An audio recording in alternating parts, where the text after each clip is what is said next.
This text says for everyone, and it says, "You are the eyes of the world," giving the power back to the people. I'm just, I'm still stuck on that, I suppose, that it's so inclusive. And that was Namki Norbu's true sentiment right there.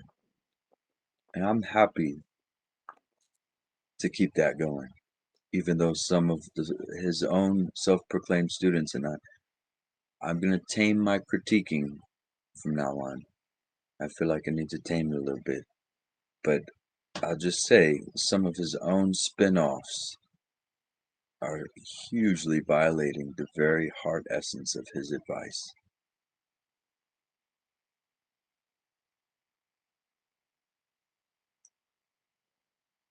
So no warnings, no restrictions to this freedom that we talk of, okay?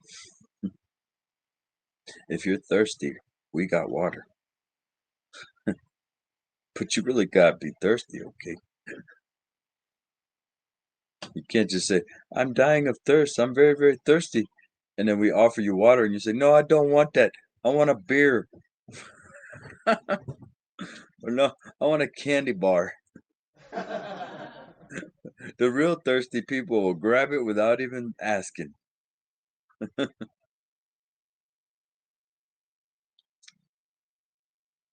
want a PR. What is that? A candy bar?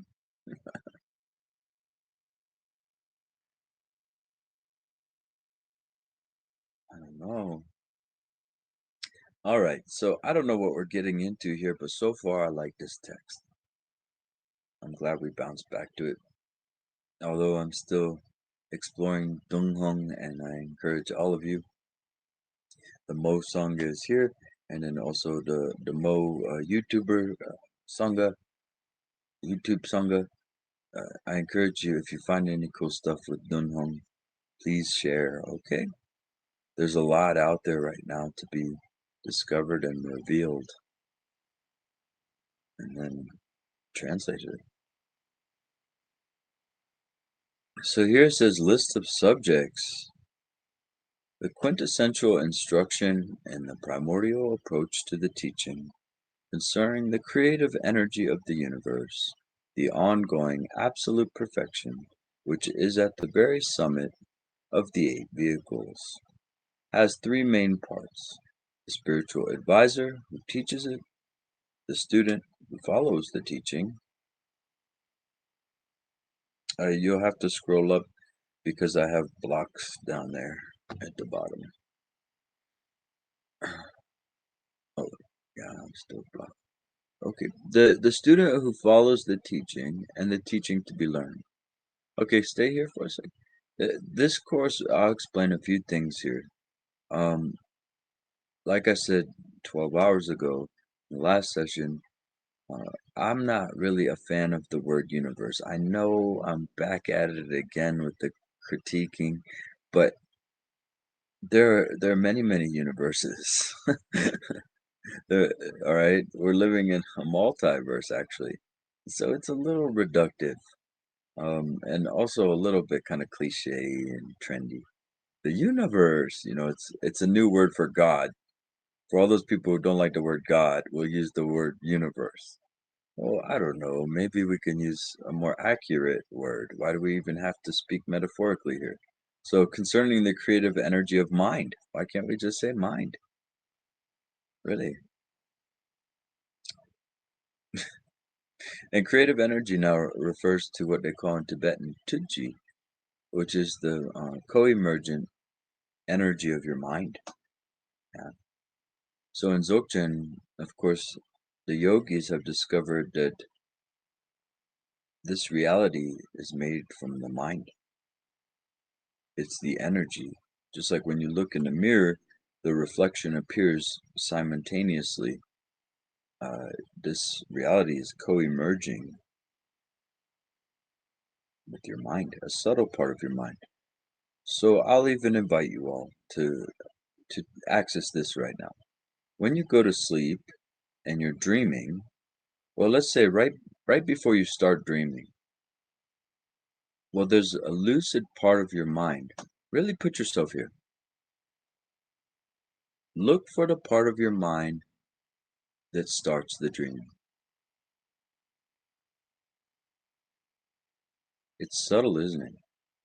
We might get a little feeling of that. It's a subtle part of your mind that starts that dream and maintains that dream. And the thinking mind is kind of just involved in what your subtle mind is creating. It's a kind of a triangle. Ah, so the creative energy, every time you hear it in this text, it's referring to the dream itself. When we go to sleep and we start dreaming, let's say I start dreaming about cats and cats driving cars, and I don't know. But whatever I'm dreaming is the creative display of my mind, isn't it?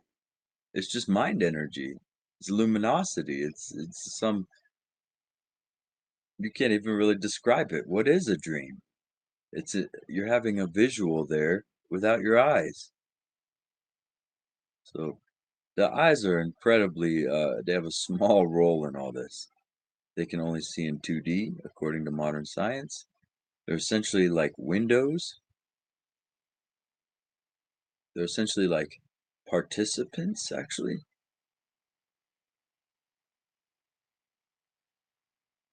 not responsible for anything.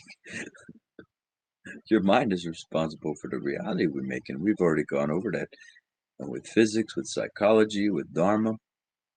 Yeah, so creative energy, I have to explain that because the word's used a lot in here, okay? And then the 8 vehicles, some of you may wonder what are those? Anybody want to take a guess?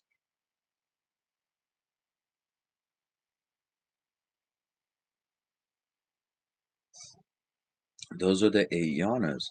So in the Nyingma Buddhist tradition, the old school of Tibet, yeah, yanas.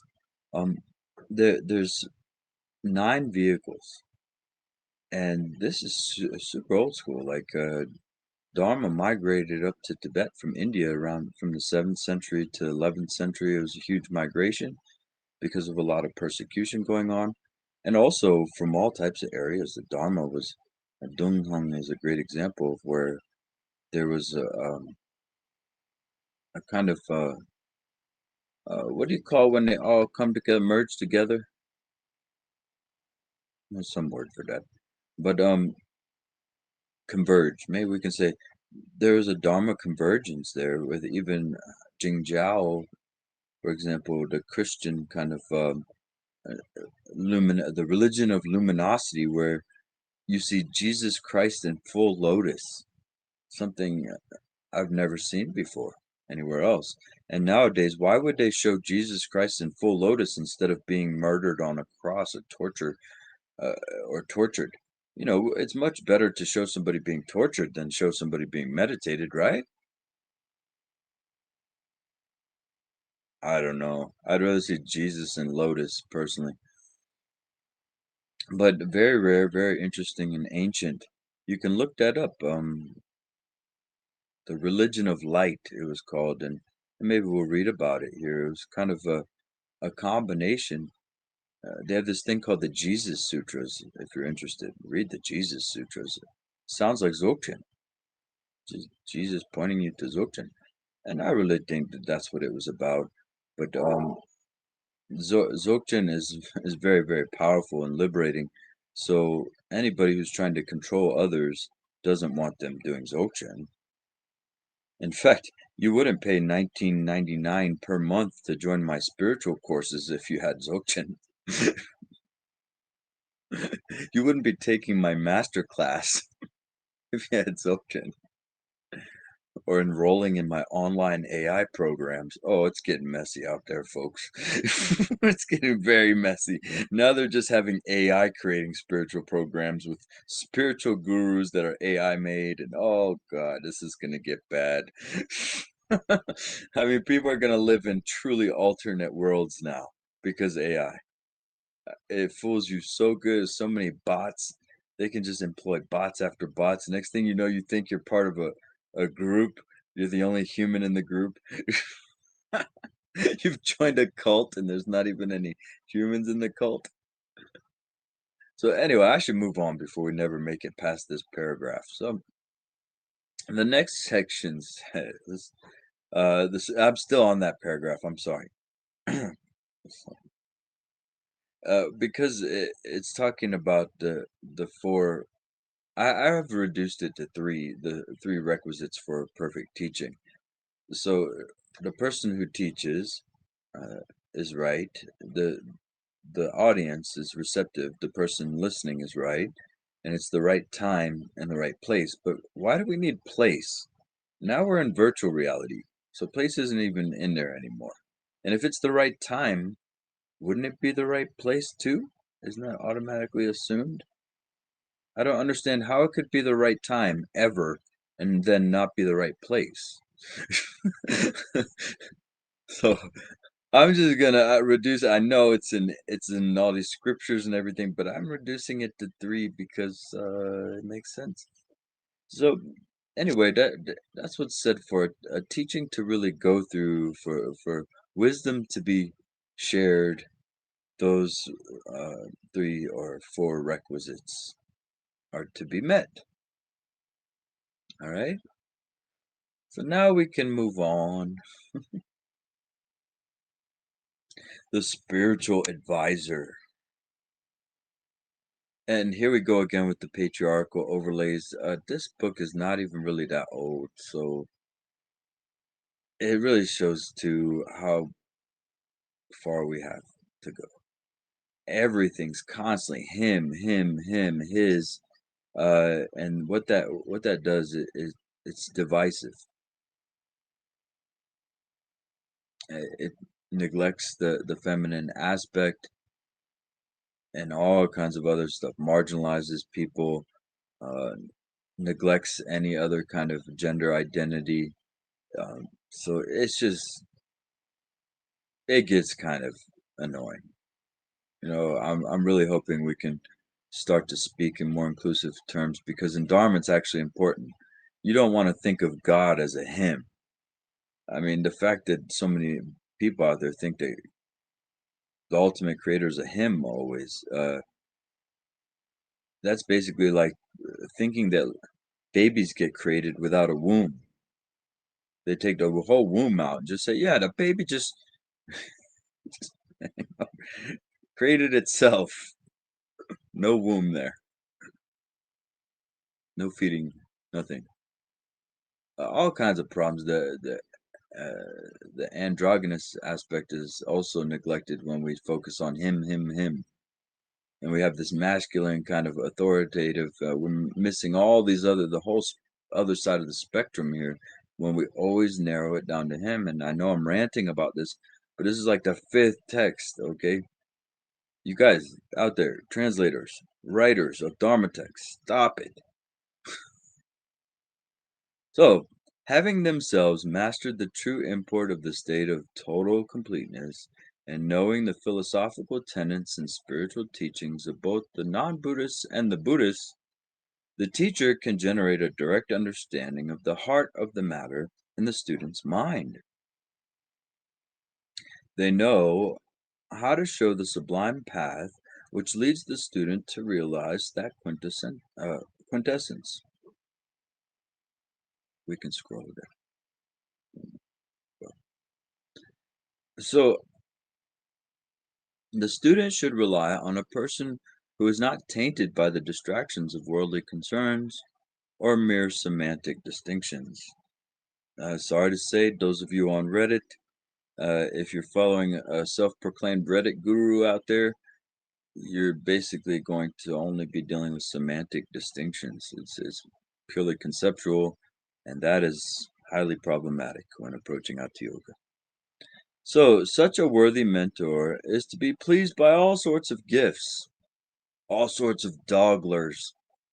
So let's see here. This precious treasury, the authentic master, who paints black alum on gold to purify it, okay, entices because of their limitless value. Contrasted to such a true mentor is one who is confused about the meaning of the spiritual teaching and philosophical tenets of the Buddhists and non-Buddhists. Craving goods and semantic distinctions, delighting in distractions and entertainments, they break their vows and commitments. Oh, that's me. I'm always craving stuff, and I love semantic distinctions. I especially love when we get the semantics right. I'm really attached to that when we actually speak in words that are true and not misleading. I also delight in distractions, by the way, and entertainments, and I don't have any vows or commitments, so I can't say I do that. I'm not being facetious here. I'm I truly do. I delight in distractions and entertainments. Um, I'm delighting in entertainment right now. See, we have to be radically honest about that kind of stuff. And I'm very radical. Just one thought that throws me off of the presence. I'm delighting in distraction then. Instead of sitting here saying, I am the exalted, non distracted, never breaking vows guru, and you walk around looking all clean and exalted, and people are prostrating to you and blowing horns, throwing flowers wherever you walk. And then as soon as you get in a private spot, you light up a cigar, take a shot of whiskey, and so forth. So anyway, uh, so one who leads people who are faithful yet lack guidance down a dead-end path and who pursues material gain through religion moves outside of the true meaning of the primordial reality. Yeah, that's true. So thus they teach to others mere words as if they were somehow spiritual. They even lack the fortune to understand for themselves. Om Mani Padme Hum. It stands to reason that this monkey show should be abandoned. Hey, what's wrong with a monkey show? Okay, keep on. Innocents, through deception, are seduced to a path that is just an idea, with neither time for setting out nor time for realization. How will they be able to seek reality on their own terms, on its own terms? When following the teachings of a monkey-like master, which have no logical basis, you end up believing in a false path. I don't think. Why do they have to compare them to monkeys? Monkeys are cool. Can't we use another metaphor there? Yeah. Jeez, man. It's a little derogatory towards monkeys here. When following the teachings of a monkey-like master. Let's say when following the teachings of a matrix-like master. How about that?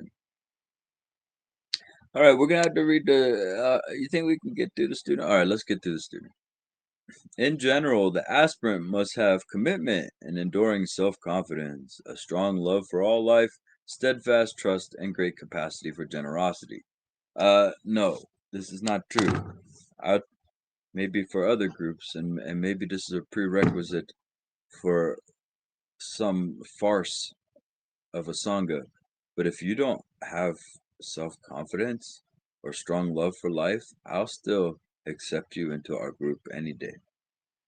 These are things that we all struggle with. Capacity for generosity. We'd all like to be more generous. We'd all like to be more confident. That's the point of the teachings to help us with those things. Okay?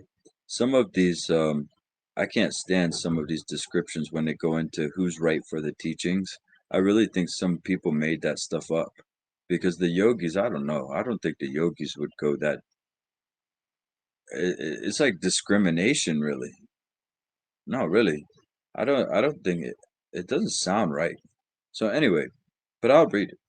This message which really opens up one's primordial condition, is beyond all foundations or bases. It is the core reality of pure and total presence. It should be transmitted by those who have fathomed it, to those who are very trusting, vigorous, and committed, who are sympathetically compassionate and do not change their minds, and who would offer their body, offspring, spouse, and wealth, trustingly and joyfully, yet without desire. Excuse me. Such students are characterized by their trust and commitment. Students who wish to understand this teaching revere the Master without pride or self importance, and act without deviating from the oral explanation, able to serve without holding back either body or life. Having forsaken preoccupation with this life, they can accomplish their intention. While alive, students will accomplish their aims according to their mentor's instructions and will be able to persevere in their commitment. Yeah, that's why a lot of you can really take a strong glance at samsara. If you're really trying to find peace and resolve in samsara, uh, really look at it honestly. People are consumed with evil, or the thing is built on blood and evil. And so, uh, in a way, your old world, you're not going to find resolution there. The only way you can really find resolution is to look at it anew, look at it through new eyes, so to speak. One who abandons fame, who is free from pride, and who acts for the sake of the inner meaning without concern for body and life, is marked as one who does not transgress the word of the mentor. Such students are given the teaching of the unborn, the innermost truth. When you have obtained the essential teaching, how can worldly distractions affect you? When the teachings have been obtained, such a student is called one who has achieved according to the word of the guide. Yeah, and that's something I can't deny, that there's something to the teacher student lineages that you can't really capture that. Can't repeat it. It's almost like the living transmission has to be there in regards to some approaches like Dzogchen. Right now I'm living any liberation I have is because I've practiced according to my guides. So, with commitments properly maintained, such students are given the oral explanation. And by the way, oral explanation is what we do here, clarifying the view, discussing the view, and direct instructions and advice on how to approach Dzogchen. So, after swearing an oath to proceed following the spiritual advisor's word, as long as the student and teacher are alive, the student is given the epitome of the teachings, the creativity of the mind. They say universe, I'm going to say mind, that word. So, here you don't have to swear an oath. I really would like you to take the practice for real. That's about it. Just don't take this as a joke. Don't be inauthentic with it. They're very precious teachings. So, thus, being mentally unattached, all wealth should be offered to the teacher. Yes! You hear that, guys? All your dogglers should be offered to the teacher. Jeez, man. Everything. I want the shirt off your back, too. Jeez. I don't know. This right here is a metaphor, okay, everybody? Uh, it's very, very strong and powerful to make offerings. But your visualization, when you visualize offerings, just take like this penny I have here and visualize that it's billions and trillions of dollars or whatever. And then you hold it reverently and you offer it, even just a penny. but because your heart, even if you just have the thought of, man, I would love for my teacher to have a great house, or I would love for them to have all these wonderful incense or something. Just that thought is so, so powerful according to the scriptures, okay? So it is good for your teachers out there, your guides, um, to visualize offering them something, because they're really offering you freedom, liberation. It's like a priceless kind of gift. So if you're totally just taking that and hoarding it, it's not good for you. You see? So real teachers out there, they don't need anything. They need nothing. They could survive just fine. It's not about the teacher. All right. So the teacher, to complete the accumulation of merit, accepts without desire what was offered and offers it to the three jewels. Exactly. Any gift a true teacher gets will constantly be just supporting the Dharma anyway, just supporting our ability to continue liberation. So, in short, even body and life should be offered, all the more so food, objects, and animals. Please don't offer me any animals out there, especially dogs. I'm kind of at my apex threshold with that. All of a sudden, people say, "I heard you like dogs." Here, we UPS'd you one. So, even if they are not needed, a worthy person will accept them, offering them to three jewels. Oh, very nice.